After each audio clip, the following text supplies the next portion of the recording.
think that one of the most powerful things you can do in this relationship is to exemplify Islam and what being a good Muslim husband is. And I think that if you raise the standard of your interactions and you focus yourself on being on practicing and demonstrating what Islam does to not only the you as an individual and your interactions with her, but also your wider interactions, then she will see the benefits of to the human being of being a Muslim. And then when it comes to these discussions about specific parts of religion, actually it can be quite difficult to give close family members dawah.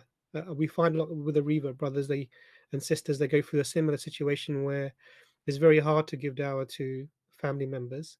And so there's a couple of approaches. One is to indirectly give dawah, so leave material around that she can access, which is very simple pamphlets and booklets that talk about the very basic things that you are trying to discuss. And the alternative way is actually to ask her to come, because you said she's interacted with us before. We're happy to interact again. It doesn't have to be on camera. It can be, off stream, and we're happy to do that. And feel free to invite her, inshallah. But actually, your actions are, don't underestimate the effect of this on your wife, because if you're holding yourself to a high standard that you can see that, then this will have a very great impact. In fact, I knew a brother who was in a similar situation, and he was doing this. He was following this advice from another more learned brother. And what happened was that after a short time, well, I don't know exactly how long, maybe half a year to a year, one day he was praying his salah, and she just joined him in the salah. And that was, he never did any direct dawah apart from this sort of way. And she just stepped in and joined the salah. And so that was purely a demonstrating Islam, demonstrating being a Muslim. That had a very powerful effect. But Brother Abbas, any other advice, inshallah? Yeah, Brother Idris, I think Dr. Imran has given very good advice there that, just be the very best Muslim husband that you can be. And that means be compassionate, be caring, be loving, be considerate, be compromising, don't be rigid, and love and affection and softness are things that are universally liked, accepted, and people are more able to perhaps, connect with and like. So that's the one thing. The other thing is that it is sometimes, as Dr. Imran has said, it is difficult sometimes to give dawah to people that are very close to you. But if you'd both like to come on and book a time, inshallah ta'ala, we'll talk. We don't have to have it live, and that's not important. And we can, inshallah, just speak, and she can ask any questions that she has.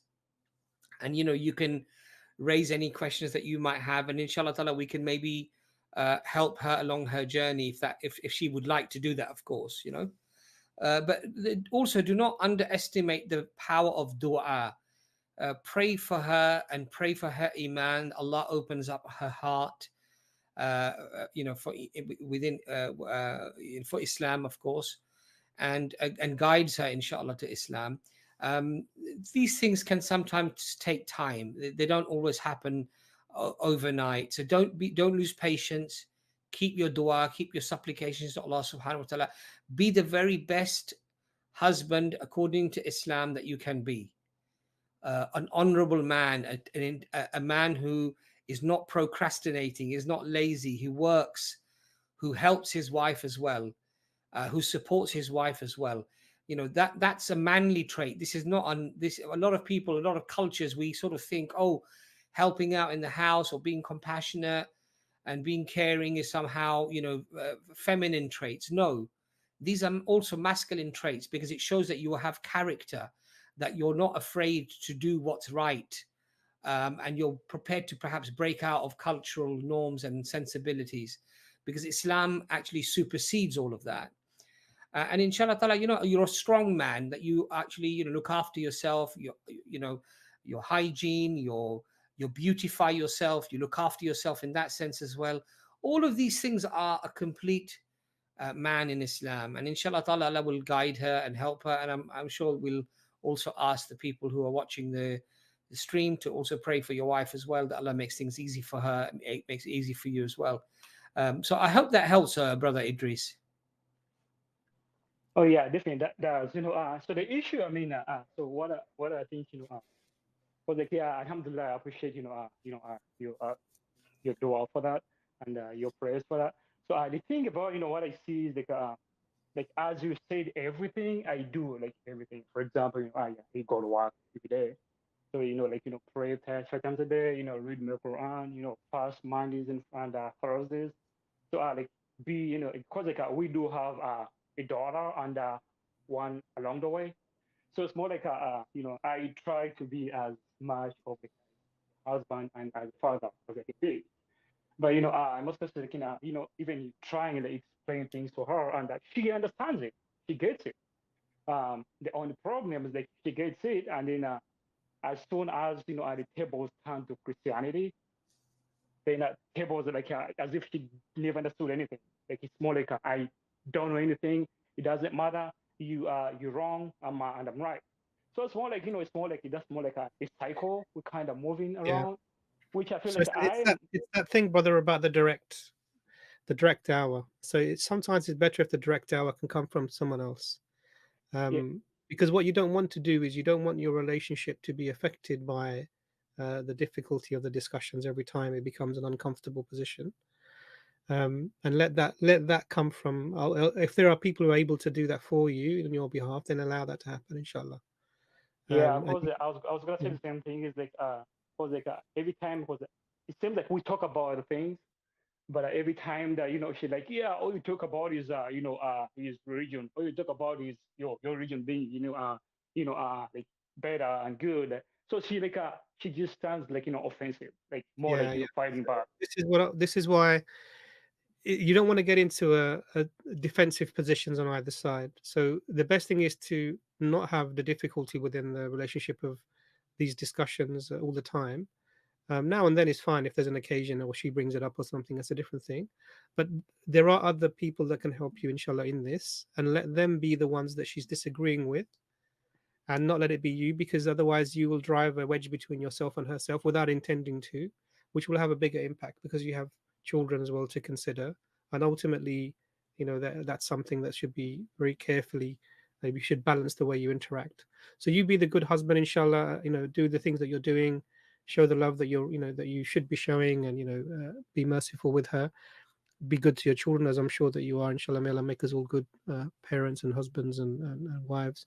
Ameen. And then let us have the conversations with her, or let her interact with somebody who can speak to her directly about this in a way that she may accept. Sometimes when you're in the defensive position, even if you know something is right, you hesitate. And I think that maybe a conversation can help her to overcome that if it's not the same individual. Mm. Yeah. But hopefully that was useful, Brother Idris. Yeah, it makes sense. I mean, one more thing that I want to ask.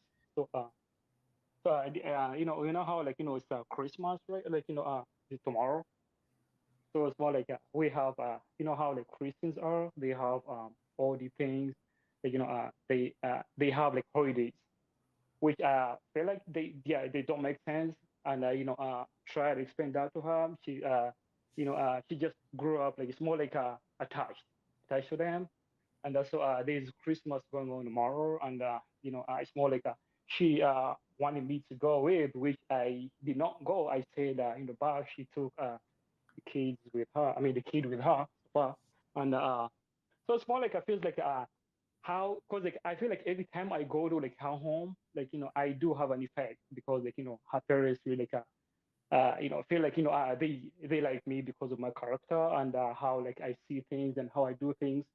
But the problem is like if they take you with, they want you to like participate like in all these like things they do. They have these Christmas celebrations and Easter and Valentine's Day, something like that. So like, well, how can you like juggle that? How can you like go? Because I want to go there. I want to go there and visit and be with them and show them how good the character can be. But the problem is like if I go there, in and I want to be like, as a good Muslim, then sometimes it's like, kind of we have what we collide. It's a collusion. So how do I play that? Like, how do I go there and be a good Muslim and not a Christian? Which country are you in, brother? United States. United States. Okay. So I think one of the things that we tend not to realize. So now I'm just laying something out, maybe not specifically to you, brother.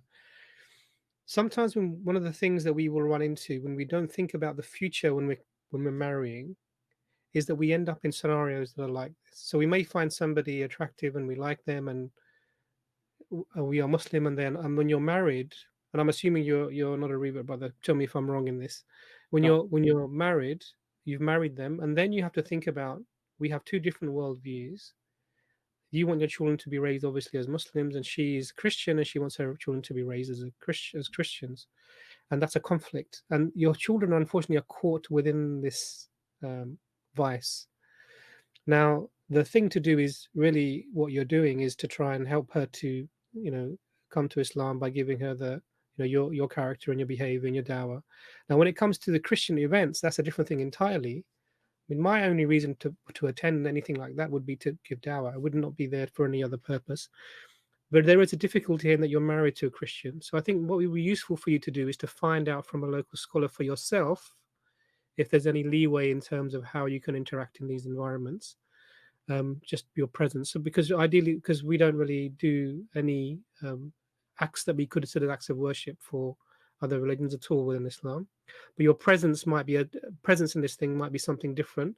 But you'd have to give the information to the scholar so they would understand where you're coming from, to avoid causing conflict within the family.